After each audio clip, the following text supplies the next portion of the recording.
Alf went all out to surprise Kate and Willie for their anniversary. He baked a toothpaste cake and made Play-Doh pate. Unfortunately, they can't eat his poison because they have tickets to a show. No problem, Alf can party with Lynn and Brian. Except Brian has a sleepover, and if Lynn doesn't have to babysit him, she wants to go blast farts with her bestie, leaving Alf trapped alone in the house, unable to leave at the risk of being tortured by the government if anyone finds out he exists. Alf consumes his diarrhea buffet, tries to eat the family cat, then turns on a radio advice show. He hears a friendly voice named Jody telling the doc why she's lonely. Los Angeles seems so overwhelming.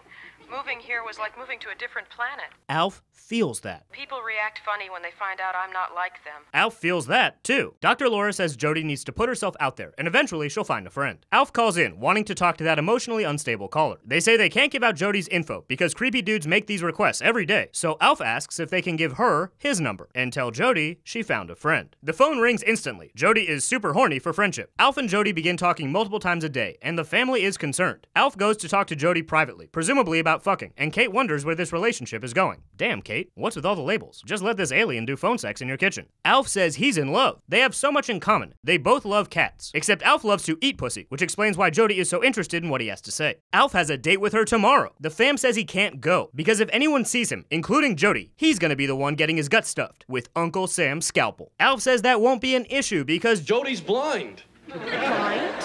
Blind. Ray Charles Stevie Wonder Did I Stutter blind. Kate says Alf can't go out with Jody, but has no good rebuttal when he accuses her of discriminating against the visually impaired. They want to know what will happen when she starts asking questions. Alf says he already told her everything. Everything meaning a bunch of lies about how he's from Cincinnati and has 2 kids after a brief marriage to a woman named Kathy. The fam says it's too dangerous. Alf is sad he can't have friends. They say they'll be his friends. Alf clarifies he means NFFs, non-family friends, aka friends who might maybe one day touch your alien boner. Then he sulks his furry ass to bed. Alf is at rock bottom, talking to a sock, losing his damn mind at the idea of a life with nobody to fondle his extraterrestrials. Lynn puts herself in Alf's shoes. Stuck in the house with her family forever? Every teen's nightmare. She vows to bust him out, so he can bust a nut. Lynn waits for her parents to leave and hides Alf in the same disguise the Ninja Turtles use when they want to see a movie. She says she'll be back at 9 p.m., and whatever happens, do not let this blind chick know you're an alien. Alf gives Jody the compliment every blind person wants to hear. Nice place you have here.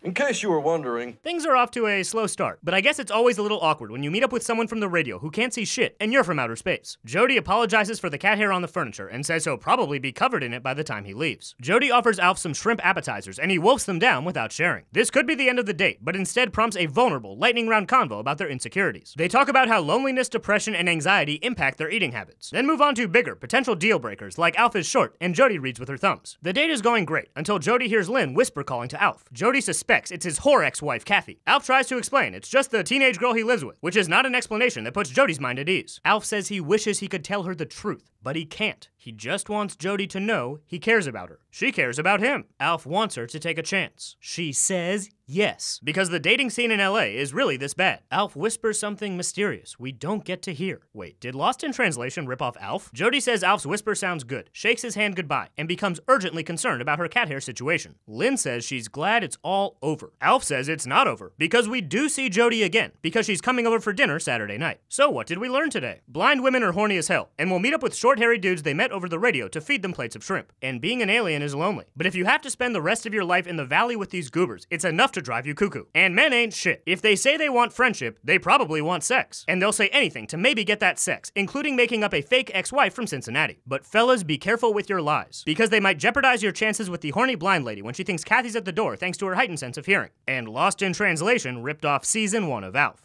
See you next time on a very special episode.